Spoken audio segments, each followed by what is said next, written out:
கன்னிராசி அன்பர்களே, கன்னிராசி அன்பர்கள்லாம் கடந்த சில வருடங்களாக மூச்சு விடுறதுக்கே கஷ்டப்படுற அளவுக்கு இருந்தீங்க.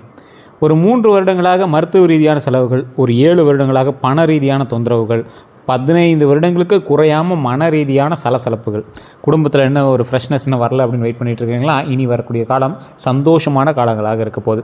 ஒவ்வொரு நிமிஷமும் உங்களோட வாழ்க்கையில் சந்தோஷமான நாட்களாக வர இருக்குது. சார் இப்படி தான் சார் 2026 ஸ்டார்டிங்கில் ஒருத்தன் சொன்னான், இதே மாதிரி தான் சார் தமிழ் புத்தாண்டு ஆரம்பிக்கும் போது ஒருத்தன் சொன்னான், ஆனால் இன்னும் ஒன்றும் நடக்கலை சார் அப்படின்னு காத்துட்டு இருக்கிறவங்களுக்கு ஃபஸ்ட்டு நீங்கள் ஒரு விஷயத்தை தெரிஞ்சுக்கணும். கன்னிராசியில் இருக்கிற எல்லாத்துக்குமேலாம் இப்படி இல்லை. கன்னிராசியில் ஒரு சிலருக்கு மட்டும்தான் உங்களோட தொந்தரவுகள் இருக்குது. கன்னிராசி அப்படிங்கிறது புத்திசாலித்தனம், திட்டமிடல், பொறுப்புணர்வு, அமைதியான ஆளுமை, உழைப்புத்தன்மை ஆகியவற்றோட அடையாளமாக தான் கருதப்படக்கூடிய ராசி தான் இந்த கன்னிராசி. கன்னிராசியில் பிறந்தவங்க எப்பயுமே ப்ளே பாய் அப்படி இப்படி நிறைய பேர் சொல்லுவோம். அப்படிலாம் கிடையாது. கன்னிராசி ஒரு ஈர்ப்பு ராசி. எதிர்பாலினத்தவரை ஈர்க்கக்கூடிய ஒரு ராசி. ஆண்களாக இருந்தாலும் சரி, பெண்களாக இருந்தாலும் சரி.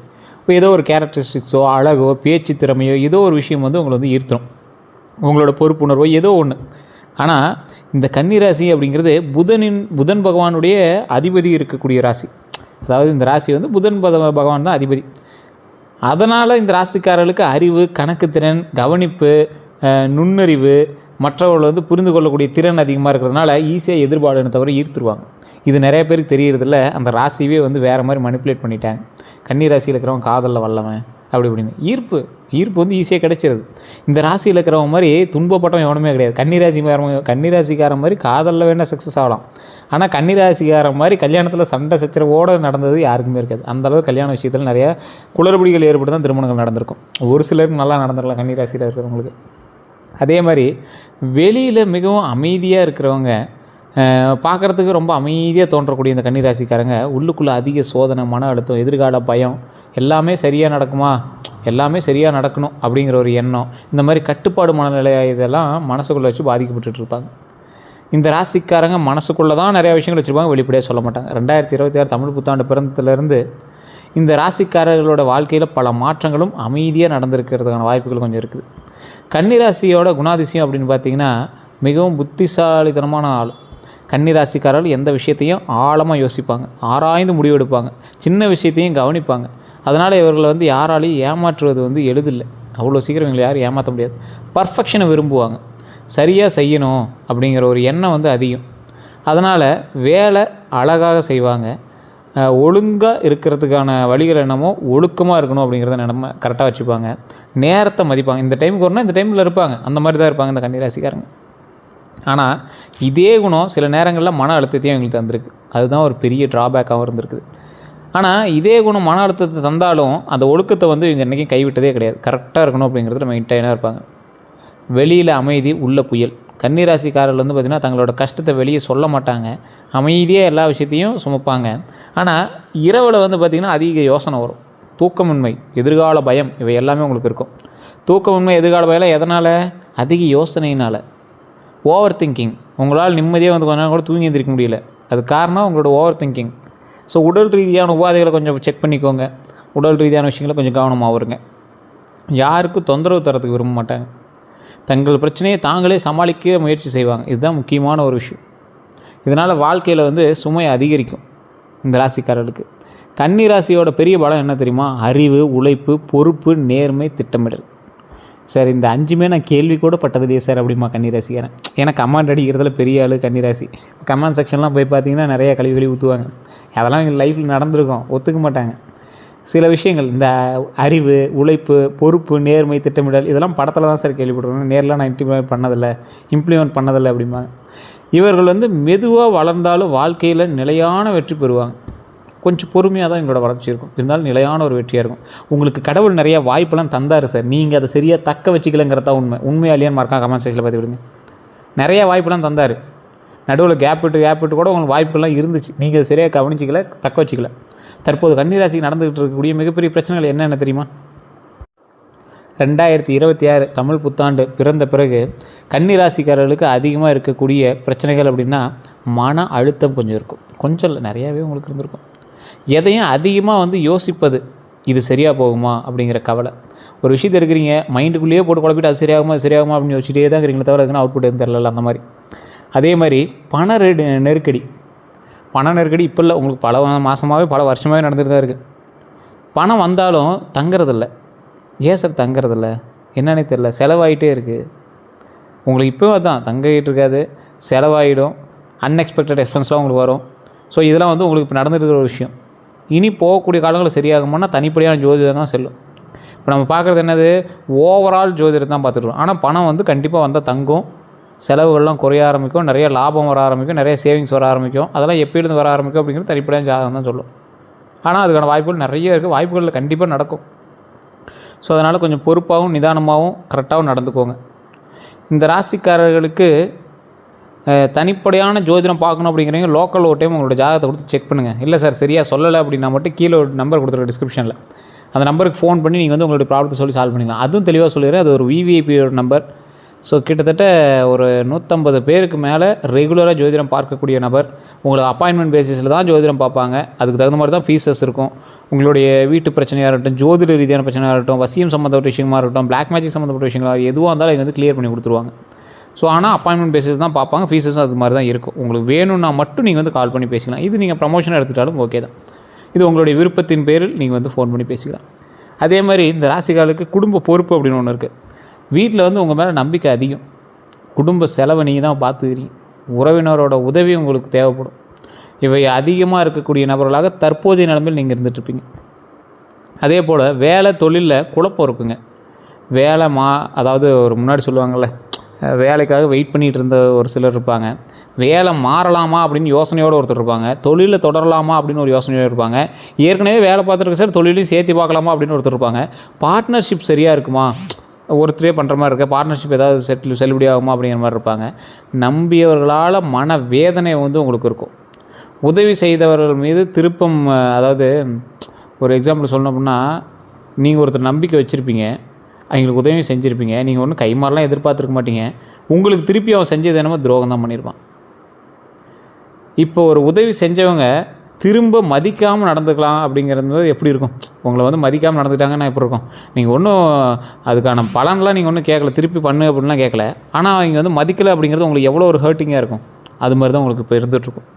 கடன் பிரச்சனை எப்படி உருவாகுது அப்படின்னா, கடன் ராசிக்காரர்களுக்கு, கன்னி ராசிக்காரர்களுக்கு கடன் பிரச்சனை வர்றதுக்கான பெரும்பாலான ஒரு பெரிய விஷயம் அப்படின்னா, குடும்பத்துக்காக, தொழிலுக்காக, வீட்டு செலவுக்காக, மற்றவர்களுக்கு உதவியதால், இந்த 4 விஷயம் தான் உங்களோட லைஃப்பில் மிகப்பெரிய விஷயமா இருக்கும். குடும்பத்துக்காக அப்படின்னு பார்க்கும்போது, நீங்கள் வாங்கின கடனாக இருக்கட்டும், நீங்கள் செய்கிற தொழிலாக இருக்கட்டும், நீங்கள் செலவு பண்ணுறதுன்னு பார்த்தீங்கன்னா உங்களோட குடும்பத்துக்கு மட்டும்தான் மெயினாக. அப்புறமேட்டு தான் செல்ஃபிஷாக உங்களுக்கு யோசிக்க ஆரம்பிப்பீங்க. நீங்கள் செல்ஃபிஷாக யோசிக்கிறதா ரொம்ப ரேர் தான். மோஸ்ட்லி குடும்பம் தான் உங்களோட ஃபஸ்ட்டு, அப்புறம் தொழில். சரி, உங்கள் வீட்டில் இருக்கிற தெரியும், எதுக்கு தொழிலில் போட்டுகிட்டே இருக்கிற, எதுக்கு அவ்வளோ போட்டுக்கிறம்பாங்க. ஆனால் தொழிலில் போட்டதுனால தான் குடும்பத்துக்கும் செய்ய முடியுதுங்கிறது எங்களுக்கு புரியுறதில்ல. நீங்கள் உங்களுக்காக எதுவும் பண்ணிக்கிறதில்ல, உங்கள் தொழிலுக்காக தான் பண்ணுறீங்க. அதே மாதிரி வீட்டு செலவுக்காக. சிம்பிளாக சொன்னால், வீட்டு செலவு, குடும்ப செலவு, தொழிலும் உங்கள் குடும்பத்துக்காக ரெடி பண்ணுறது தான். இதுதான் நீங்கள் பண்ண பெரிய விஷயமே. அதே போல் ஒரே ஒரு பெரிய டிராபேக் என்ன, மற்றவர்களுக்காக உதவியது. அவன் உங்கள் குடும்பத்தில் ஒருத்தனாக இருக்கலாம், அல்லது உங்களோட நட்பு வட்டாரத்தில் ஒருத்தனாக இருக்கலாம். யாரோ ஒருத்தன், அவனுக்காக நீங்கள் உதவிய ஒரு விஷயந்தான் இன்றைக்கும் உங்களுக்கு வந்து ஒரு கொஷின் மார்க்காக நின்றுட்டுருக்குது. இவர்கள் எல்லாமே வீண் செலவு செய்து உங்களை வந்து ஒரு மாதிரி உங்களை டைவெர்ட் பண்ணி விட்டாங்க. அவங்க பயன்படுத்திட்டாங்க, நீங்கள் கடன் கட்டிகிட்டு இருக்கிறீங்க, அவ்வளோதான். இதே மாதிரி இந்த ராசிக்காரர்கள் வந்து வீண் செலவு செய்கிறதெல்லாம் குறைவு தான். நீங்கள் அவ்வளோ சீக்கிரம் வீண் செலவு பண்ண மாட்டீங்க. 1-2 ரேராக பண்ணுறது உண்டு. அவ்வளோ சீக்கிரம்லாம் வீண் செலவு பண்ண மாட்டீங்க. மற்றவர்களால் மட்டும்தான் நீங்கள் கடனாளியானீங்க. நல்லா யோசிச்சு பாருங்க, நல்லா தெரியும்.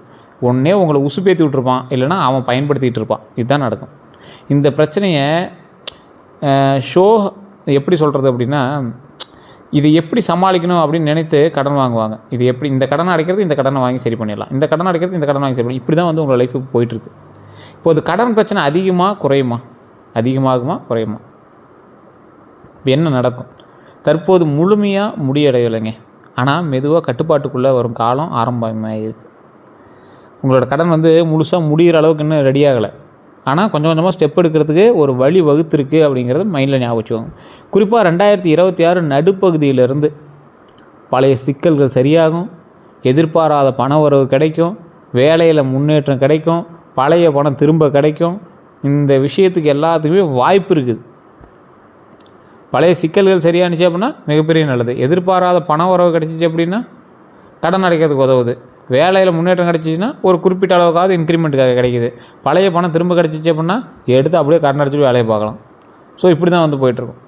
நீங்கள் சம்பாதிக்கிறத விட 100 மடங்கு பக்கமாக உங்களுக்கு கடன் இருக்குது. மாதம் 10,000 சம்பளிங்கன்னா உங்களுக்கு 10 லட்ச ரூபாய்க்கு கடன் இருக்குது. இதுதான் இன்றைக்கி கன்னிராசிக்காரங்க நடந்துட்டு இருக்கிற ஒரு முக்கியமான விஷயம். சிலர்லாம் சொன்னால் ஏற்றுக்க மாட்டாங்க. கன்னிராசிக்காரன்ட்டு அவ்வளோ சொன்னால் புரிய வைக்க முடியாது. கன்னிராசி வந்து ஒரு பிடிவாத ராசி அப்படின்னு சொல்லுவாங்க. கடன் பிரச்சனை எப்படி தீரும்? செலவு கட்டுப்பாடுங்க. கன்னிராசிக்காரர்கள் ஒரு லிஸ்ட்டு போட்டு செலவு செய்தால் விரைவில் ரெக்கவரி ஆகும். இந்த கன்னிராசிக்காரங்க எப்பவுமே அவங்களோட மைண்டில் கொஞ்சம் ஞாபகம் இதுக்கு பண்ணோம் சரி இது சரியாக போச்சு அப்படின்னு மைண்ட் கணக்கே போட்டுட்ருக்கீங்க. அதெல்லாம் செல்லுபடி ஆகாது. ஸோ ஃபஸ்ட்டு இப்போ நீங்கள் என்ன பண்ணணும்? லிஸ்ட்டு போட்டு ரெடி பண்ணணும், ரெக்கவரி பண்ணணும். 2வது வருமானம். இந்த ராசிக்காரர்கள் வந்து ஒரு வேலைக்கே போயிட்டுருங்க அப்படின்னா ஆன்லைன் ஒர்க் ஏதாவது சைடில் பண்ணுங்கள், கமிஷன் பேசிஸில் தொழில் பண்ணுங்கள், கன்சல்ட்டிங்கை உருவாக்குங்க, டீச்சிங் பண்ணுங்கள், அக்கௌண்டிங் பண்ணுங்கள், டிஜிட்டல் ஒர்க் பண்ணுங்கள். இது மூலமாலும் பணம் வரும். உங்களுக்கு டிஜிட்டல் துறை வந்து ஓரளவுக்கு பரவாயில்ல தான், ரொம்ப ஓகேன்னு சொல்ல முடியாது, ஓகே தான், ஒன்றும் பெரிய லாஸ்லாம் கிடையாது. அதன் மூலமாக வருமானம் தான், லாபம் தான். அப்போ நீங்கள் என்ன பண்ணணும்? அதுக்கு தகுந்தாற் போல் உங்களோட லைஃப்பை வந்து மெயின்டைன் பண்ணணும். 2வது வருமானத்திற்கு ஸ்டெப் எடுக்கணும். குழம்புற விஷயத்தை முதல்ல நிறுத்தணும். குழம்புறதை மட்டும் நிறுத்தினீங்கன்னா நீங்கள் வாழ்க்கையில் முன்னேறிடுவீங்க. அதே மாதிரி பழைய தொடர்பு வந்து உதவுங்க. பழைய தொடர்பு என்ன? ஒரு பழைய நண்பர் அல்லது அறிமுகம் மூலம் வேலை வாய்ப்பு வரும். அதை வந்து நீங்கள் பயன்படுத்திக்கணும்.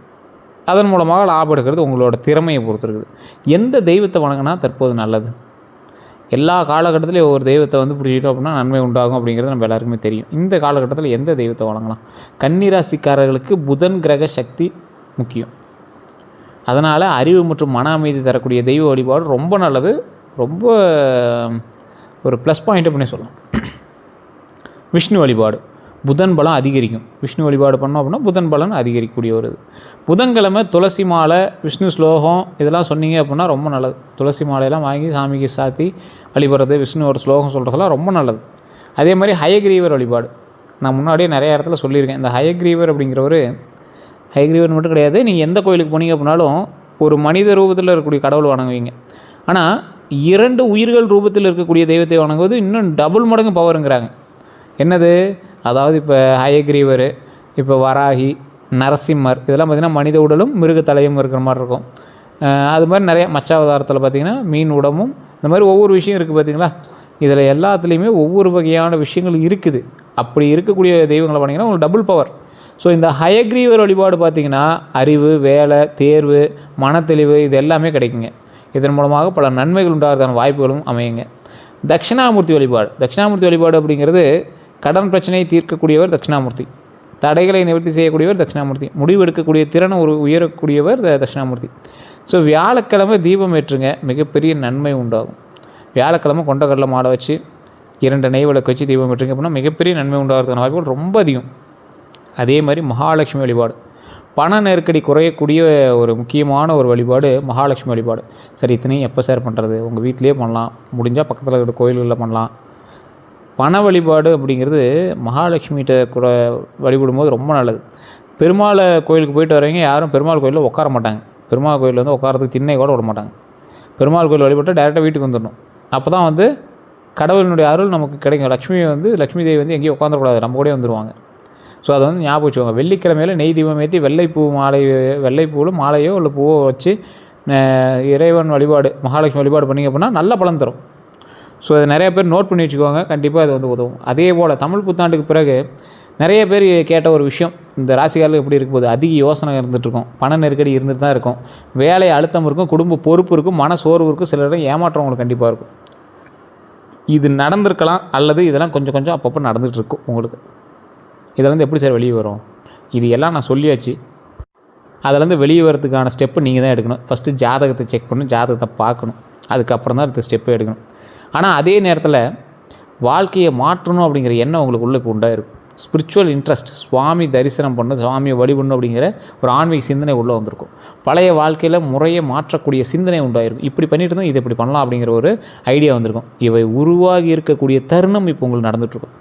இனிமேல் வரக்கூடிய நாட்கள், வரக்கூடிய மாதங்கள் எப்படி இருக்க போகுதுன்னா, இனிமேல் என்ன நடக்க போகுது அப்படின்னா, மேலேருந்து ஜூன் மாதத்துக்குள்ளே மன அமைதி கொஞ்சம் அதிகரிக்கும், நல்ல தகவல் வரும், வேலை முன்னேற்றம் கிடைக்குங்க. அதே மாதிரி ஜூலை ஆகஸ்ட்டில் வந்து பார்த்திங்கன்னா பண வரவு அதிகரிக்கும், கடன் குறையும், புதிய தொடர்பு உதவுங்க. செப்டம்பர்லேருந்து டிசம்பர் வரைக்கும் பார்த்திங்கன்னா வாழ்க்கையில் நிலை மாறும், குடும்ப அமைதி பெருகும், சேமிப்பு ஆரம்பமாகுங்க.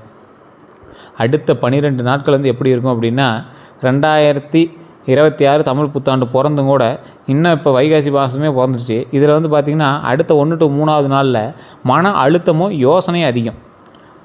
கவலை வந்து இருக்கும். ஆனால் ஒரு நல்ல தகவல் வந்து சேரும். 4 to 6வது நாளில் நண்பர்கள் உதவி கிடைக்கும், வேலை தொடர்பான முன்னேற்றம் கிடைக்கும், ஃபோன் கால் மூலமாக நல்ல செய்தி வரும். அடுத்து 7 to 9வது நாளில் குடும்பத்தில் சின்ன கருத்து வேறுபாடு உருவாகும். பேசும்போது கவனமாக இருங்க. நாள் 10லேருந்து 12க்குள்ளே மன அமைதி உண்டாகுது, சிறிய பண வரவு கிடைக்குது, நல்ல தொடக்கமும் உண்டாகுது. நல்ல தொடக்கம்னா தொழிலுக்காக இருக்கலாம், குடும்பத்துக்காக இருக்கலாம், ஏதோ ஒரு நல்ல விஷயத்துக்காக, திருமணத்துக்கான ஸ்டெப்பாக இருக்கலாம், குழந்தை பிறலாதவர்களுக்கு ஒரு நல்ல செய்தி வந்து இருக்கும். அந்த மாதிரி நல்ல விஷயங்கள் கிடைக்குது. கன்னி ராசிக்காரர்கள் கவனிக்க வேண்டிய ஒரு முக்கியமான விஷயத்தை நான் சொல்கிறேன். செய்ய வேண்டியது என்ன அப்படின்னா, அதிக யோசனை குறைச்சே ஆகணும். தேவையில்லாத திங்க் பண்ணாதீங்க. திங்க் பண்ணுறதுனால என்ன நடக்க போகுது, அதனால ஃபஸ்ட்டு அதை வந்து கண்ட்ரோல் பண்ணுங்கள். தினமும் காலையில் நடங்க. அந்த நடக்கிறதுனால உடல் ஆரோக்கியமும் கிடைக்குது, மன ஆரோக்கியமும் கிடைக்குது. ஆன்மீகத்தில் கொஞ்சம் ஈடுபடுங்க. செலவை வந்து கணக்கு வச்சுக்கங்க. அப்படின்னா மிகப்பெரிய ப்ராப்ளம் சால்வ். தவிர்க்க வேண்டியது என்ன பண்ணால் ஓவர் திங்கிங் தான். அன்னெசரியாக லோன் எடுக்காதீங்க. எல்லாரோட பிரச்சனையும் தலையில் ஏற்றிட்டு நீங்கள் பெரிய இவங்க மாதிரி சுற்றாதீங்க, தயவு செஞ்சு சொல்கிறேன். உங்களுக்கு பெரிய இதே அதுதான், மற்றவனுக்காக நீங்கள் மாற்றுறது தான். அதே மாதிரி தூக்கமின்றி இருக்கிறது தவிர்த்துக்கோங்க. நல்லா தூங்கி எழுந்திரிங்க. கன்னிராசியில் மறைந்திருக்கக்கூடிய சக்தி என்ன அப்படின்னா, கன்னிராசியில் வந்து வாழ்க்கையில் ஆரம்பத்தில் கஷ்டப்படுவாங்க, ஆனால் பிறகு வந்து பார்த்திங்கன்னா நிலையாக அப்படியே உயருவாங்க. இவங்க வந்து திடீர் பெரிய வெற்றியை விட மெதுவான நிரந்தர வெற்றியை வந்து பெறுவாங்க. அதனால் வாழ்க்கையோட 2ஆம் பாதி அதிக நல்லது நடக்கும் இவங்களுக்கு. சரி இதில் ஆன்மீக பரிகாரம் ஏதாவது இருக்கா அப்படின்னு கேட்டால், முன்னாடியே உங்களுக்கு சொன்னதை 48 நாள் தொடர்ந்து பண்ணுங்கள். புதன்கிழமை விஷ்ணு கோயிலுக்கு போயிட்டு வாங்க. புதன்கிழமை ஓம் நமோ நாராயணா, ஓம் நமோ நாராயணா, ஓம் நமோ நாராயணா அப்படின்னு மறக்காம மட்டும் கமெண்ட் செக்ஷனில் பதிவிட்டு எப்போ ஃப்ரீயாக இருக்குங்களோ அப்போ சொல்லுங்கள். வெள்ளிக்கிழமை லக்ஷ்மிக்கு வந்து தீபம் போட சொன்னோம், அதை ட்ரை பண்ணுங்கள். பசிக்கு வந்து உணவளிங்க. ஒரு 5 பேருக்காக சாப்பாடு போட்டிங்க அப்படின்னா ரொம்ப நல்லது. பச்சை நிற உடை அக்கேஷ்னலாக அணிதாக ரொம்ப நல்லது. இல்லை சார் கையில் ஒரு கட்சி மாதிரி வச்சுக்கிறோம்னா ரொம்ப நல்லது. இதை செஞ்சீங்க அப்படின்னா மன அமைதி கிடைக்கும், பண முன்னேற்றம் கிடைக்கும், கடன் குறையும், குடும்ப அமைதி நல்லதாக அமையும், நல்ல வாய்ப்புகளும் வந்து சேரும். மெதுவாக வாழ்க்கையில் வந்து உயரக்கூடிய சில விஷயங்கள் வந்து ஆரம்பமாகும். இறுதியாக வந்து பார்த்திங்கன்னா, கன்னிராசிக்காரர்கள் வந்து வெளியில் வந்து சாதாரணமாக தோன்றினாலும் உள்ளுக்குள்ளே வந்து மிகப்பெரிய போராட்ட வீரர்கள். அவங்களோட வாழ்க்கை வந்து பொறுப்பு, அமைதி, உழைப்பு, தியாகம் இவற்றால் வந்து நிரம்பி இருக்கும். இப்போது வந்து நீங்கள் சந்திக்கக்கூடிய கஷ்டங்கள் வந்து நிரந்தரம் இல்லை. 2026க்கு பிறகு வாழ்க்கை மெதுவாக நிலையாகக்கூடிய ஒரு முக்கியமான காலகட்டத்தில் இருக்கீங்க. பணம், வேலை, மன அமைதி, குடும்ப நிலை இவற்றில் வந்து நல்ல முன்னேற்றம் காணப்படக்கூடிய தருணமாக தான் இருக்குது. அதனால் நீங்கள் கவலைப்பட தேவையில்லை. ஒவ்வொன்றா ஸ்டெப்பாக தான் நடக்கும். ஒரே ஐடியாவில் உங்களுக்கு இது பண்ணாது. அப்படி ஒரே ஐடியா லக் இருக்குது சார், நீங்கள் சொன்னதெல்லாம் ஒரு 50% தான் பொருந்திருக்கு அப்படின்னா உங்களுடைய ஜாதகத்தை செக் பண்ணுங்கள். பிறந்த தேதி, பிறந்த நேரம், பிறந்த ஊர் மட்டும் போதுமானது. ஈஸியாக நாமளே செக் பண்ணிக்கலாம். கீழே ஒரு நம்பர் கொடுத்து அந்த நம்பருக்கு ஃபோன் பண்ணி நீங்கள் பேசி உங்களுடைய ப்ராப்ளத்தை சொல்லி சால்வ் பண்ணிக்கலாம். பிரபலமான ஜோதிடரோட நம்பர் தான் கொடுத்துருக்கேன். விவிஐபி ஜோதிடர் தான். அதுக்கு தகுந்த மாதிரி தான் ஃபீஸஸ் இருக்கும். அப்பாயின்மெண்ட் பேசிஸில் மட்டும்தான் பார்ப்பாங்க. நான் தெளிவாக சொல்லி தான் அனுப்புகிறேன். உங்களுக்கு வேணும் அப்படின்னா மட்டும் நீங்கள் பயன்படுத்திக்கோங்க. வேறு ஏதாவது கருத்துக்கள் இருந்தால் மறக்காம கமெண்ட் செக்ஷனில் பதிவிடுங்க. வேறு எந்த ஒரு சந்தேகமாக இருந்தாலும் நீங்கள் ஃபோன் மூலமாக சொல்லி சால்வ் பண்ணிக்கலாம். வேறு எதுவாக இருந்தாலும் சரி நம்ம சேனலை ஃபாலோ பண்ணிக்கோங்க. ஃபேஸ்புக்கில் ஃபாலோ பண்ணிட்டு பாருங்கள். யூடியூப்பில் சப்ஸ்கிரைப் பண்ணிட்டு பக்கத்தில் பெல் பட்டன் மறக்காம ப்ரெஸ் பண்ணிட்டு நீங்கள் அதில் வந்து கமெண்ட் செக்ஷனில் வந்து பதிவிடலாம். இதை உங்களோட நண்பர்களுக்கு கண்டிப்பாக பகிருங்க. எல்லோருக்கும் நன்றி நண்பர்களே.